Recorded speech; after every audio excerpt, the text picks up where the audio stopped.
So you're effectively under house arrest. Could you just describe for our viewers what life is like for you? Well, life these days is the only time I go out of my house is when I have to go to make a court appearance.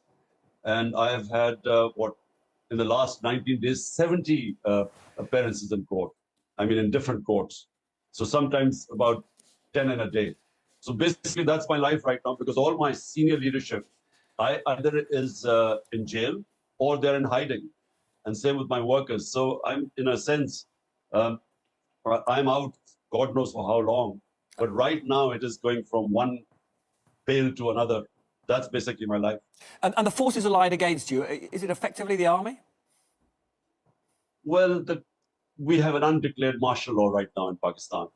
The army, the military establishment is running the show. And to what extent do you regret, when you were leader, not weakening their power?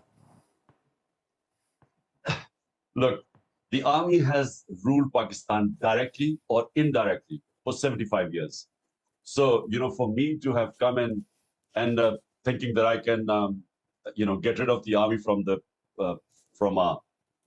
governance scene is really not possible. So, but, I had to work with them. And that's the only way to do it, because it's the only entrenched, organized institution in the country. So when the whole governance structure is, the other institutions are weak.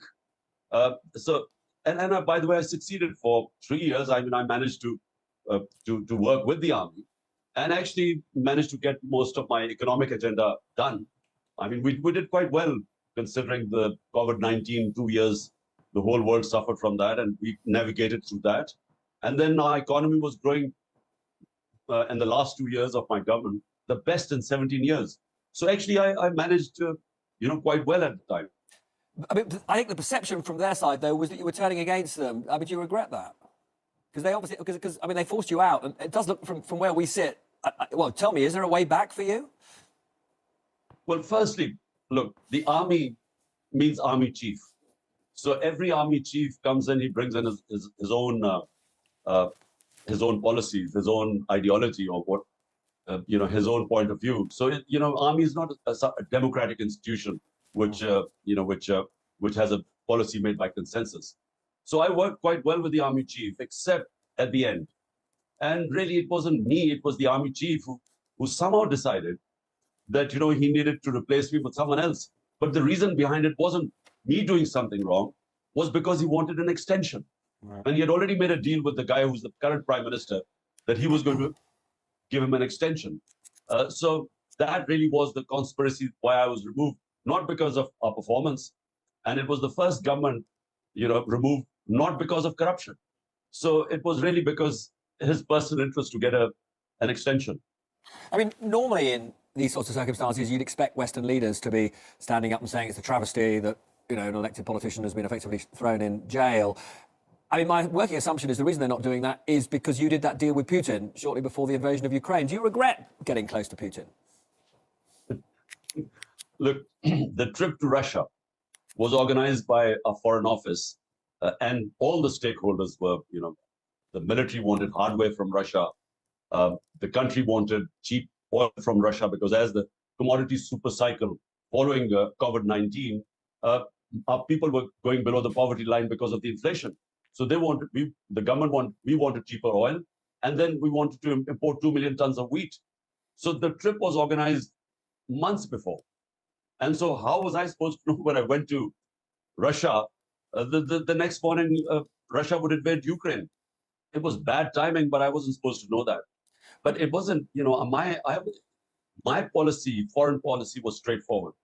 It should be non-aligned. We shouldn't be part of blocs like Pakistan was part of the Western Bloc in the Cold War era. And that meant the whole of Central Asia and other countries were out of bounds, whereas India was non-aligned. Yeah, and just to be clear, you remain, but just to be clear, you are committed to a non-aligned policy then?